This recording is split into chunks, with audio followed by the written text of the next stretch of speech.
Hello friend, स्वागत है आपका आज की कहानी में। तो आइए शुरू करते हैं आज की कहानी। मुरझाई हुई थी और वे राजा को उलाहना दे रहे थे। मेरी माँ को मंदिर के द्वार से लौटाया गया। वो मेरे लिए औषधि लाई थी, पर तुम सबने उसे अपमानित कर दिया। अब मेरा पेट दुख रहा है। क्या आपने कभी सुनी है ऐसी कहानी जिसमें भगवान खुद अपनी माँ के लिए रो पड़े? वीडियो को ध्यान से देखिए। अंत में आपके लिए एक सवाल है। राजा हड़बड़ा कर नींद से जागा, पसीने से तरबतर। भगवान की माँ कौन हो सकती है? ऐसा कैसे हो गया कि किसी भक्त को मंदिर में प्रवेश तक न करने दिया जाए? राजा को कुछ समझ नहीं आया। आखिर यह औरत कौन हो सकती है? कुछ दिन पहले एक गरीब महिला रोज की तरह सुबह सवेरे अपने थके हुए पैरों को घसीटती मंदिर की ओर चली जा रही थी। उसके तन पर बस एक पुरानी सी साड़ी थी। इस संसार में उसका कोई नहीं था, न पति, न बच्चे, न कोई आसपास। लेकिन इस तन्हाई में भी उसकी आंखों में एक अद्भुत चमक थी। वह मंदिर के प्रांगण में पहुंचकर भगवान जगन्नाथ की प्रतिमा के आगे बैठ जाती और बड़ी दीनता से कहती, लल्ला, मैंने तुम्हारे लिए कुछ भी नहीं किया तो कैसे माँ कहला सकती हूँ? प्रत्येक भोर उसकी पूजा, उसकी आंखों से झरता माँ का स्नेह एक अनूठी भक्ति का परिचय देता था। बाकी लोगों के लिए भगवान जगन्नाथ पूजनीय देवता थे, मगर उस बूढ़ी स्त्री के लिए वह तो लल्ला था, उसका अपना बच्चा। कुछ समय बाद मंदिर में खास उत्सव का दिन था। पुजारियों ने भगवान के लिए 56 भोग सजाए। इस भव्य आयोजन को देख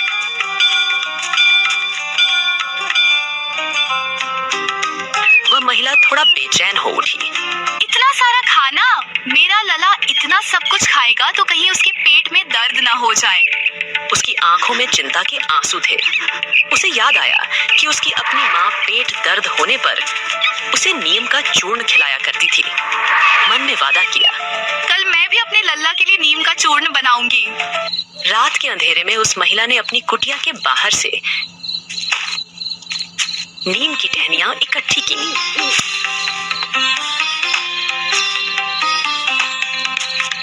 उसने सिल पर उन्हें पीसा, बड़ी सावधानी से एक छोटी मिट्टी की डिबिया में भरा और मन ही मन मुस्कुराई। लला, कल से तुम्हारे पेट को तकलीफ नहीं होगी। उसके लिए यह कोई छोटा मोटा काम नहीं था। माँ हमेशा अपने बच्चे का भला चाहती है। उसे तसल्ली थी कि अगले दिन वह अपने लल्ला के लिए कुछ कर पाएगी। भोर होते ही वह मंदिर के द्वार पर पहुंची। हाथों में वही छोटी डिबिया थी, लेकिन द्वार पर तैनात सैनिकों ने उसे रोक लिया। उनमें से एक ने सख्त लहजे में पूछा, यह मिट्टी की डिबिया में क्या है? वह कांपते स्वर में बोली, यह नीम का चूर्ण है मेरे लल्ला के लिए।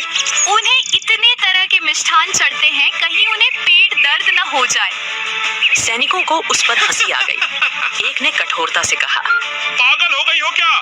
भगवान को ऐसी कड़वी औषधि की जरूरत नहीं। कहते हुए उसने डिबिया छीनकर दूर फेंक दी। चूर्ण जमीन पर बिखर गया। महिला के दिल के टुकड़े भी मानो उसी चूर्ण की तरह धूल में मिल गए। वह कुछ न बोली, सिर झुकाए आंसू पोंछती कुटिया लौट गई। अगर इस दृश्य ने आपके दिल को छू लिया हो तो अभी इस वीडियो को लाइक कीजिए और कमेंट में लिखिए, जय जगन्नाथ। इधर राजमहल में राजा भगवान जगन्नाथ का स्वप्न देख चुकने के बाद चिंतित बैठे थे। वे जानते थे कि ऐसा स्वप्न यूं ही नहीं आता, निश्चित ही कोई गंभीर बात है। उन्होंने तुरंत अपने मुख्य प्रहरी को बुलाया। नगर भर में ढूंढो उस वृद्धा को जो भगवान को लल्ला कहती है। वह कहाँ रहती है, क्या चाहती है, सब पता लगाओ। मुझे शीघ्र समाचार चाहिए। क्या मैंने या मेरे लोगों ने अनजाने में भगवान की किसी प्रिय भक्त का अपमान कर दिया? पता चला कि पिछले ही दिन मंदिर के बड़े द्वार पर एक वृद्धा हाथों में एक छोटी मिट्टी की डिबिया लिए खड़ी थी। उसे रोक लिया गया और डिबिया को जमीन पर फेंक दिया गया। चूर्ण धूल में मिल गया और वह रोती हुई लौट गई। तभी से वह कहीं दिखी नहीं। सैनिकों ने यह बात राजा को बताई तो राजा के चेहरे पर पश्चाताप छा गया। तो वही हमारी गलती थी। भगवान ने स्वयं संकेत दिया था कि उनकी माँ का दिल टूट गया है। राजा कुछ देर मौन खड़े रहे। खिड़की के बाहर देखा, सूरज धीरे धीरे उग रहा था, जैसे खुद भगवान भी इस भूल का प्रायश्चित चाहते हों। मंदिर की घंटियां दूर से सुनाई दे रही थीं, पर आज उनमें उल्लास नहीं था।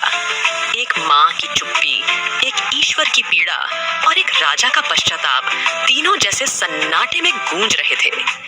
सैनिकों ने सारा राज्य छान मारा और महिला का पता लगाकर राजा को खबर दी। जब उसे महिला का पता चल गया तो वह स्वयं वहां पहुंचा।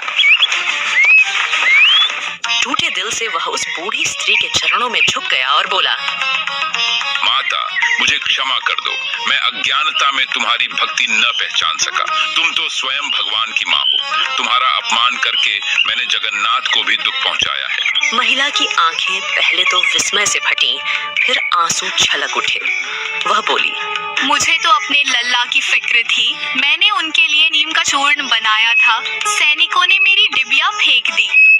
राजा ने प्रेम पूर्वक उसे मंदिर चलने को कहा। इस बार मंदिर के द्वार पर फूल बिखेरे गए। सैनिकों ने आदर से रास्ता दिया और पुजारियों ने महिला को विनम्रता से अंदर आमंत्रित किया। महिला ने दोबारा नीम का चूर्ण बनाया और उसे भगवान जगन्नाथ के चरणों में अर्पित किया। कहते हैं, यही दिन उस परंपरा की शुरुआत बना जब से भगवान जगन्नाथ को 56 भोग के बाद नीम का चूर्ण अर्पित किया जाने लगा। लोग उसे लिंगी माता के नाम से पुकारने लगे। उसकी भक्ति और माँ का स्नेह पूरे नगर में गूंज उठा। इस तरह एक माँ का निश्चल प्रेम और एक भक्त की अनन्य भक्ति ने स्वयं भगवान को भी झुकने पर मजबूर कर दिया। आज भी यह कथा हमें याद दिलाती है कि प्रभु के सम्मुख धन दौलत से ज्यादा निस्वार्थ प्रेम और समर्पण का स्थान होता है। जब हम हृदय से उनको पुकारते हैं तो वे हमारी हर व्यथा सुनते हैं। तो दोस्तों, अब आज के सवाल का समय है। देखते हैं आपने इस चमक कौन सी वस्तु अर्पित की जाती है जिसकी शुरुआत लिंगी माता ने की। ए, तुलसी पत्ता, बी, चंदन लेप, सी, नीम का चूर्ण, डी, गाय का दूध। सही उत्तर नीचे कमेंट करें और बनिए क्विज चैंपियन। हो सकता है अगली कथा में लिया जाए आपका नाम। हमारे चैनल की सदस्यता सिर्फ 29 रुपए महीने में लग रहा है। ज्वाइन करें और मेंबर बनकर अपनी संस्कृति के संरक्षण में सीधे भागीदार बने।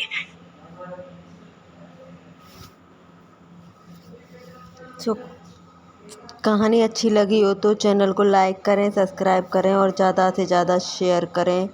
अपना जवाब हमें कमेंट बॉक्स में लिख भेजें। सो आज के लिए धन्यवाद।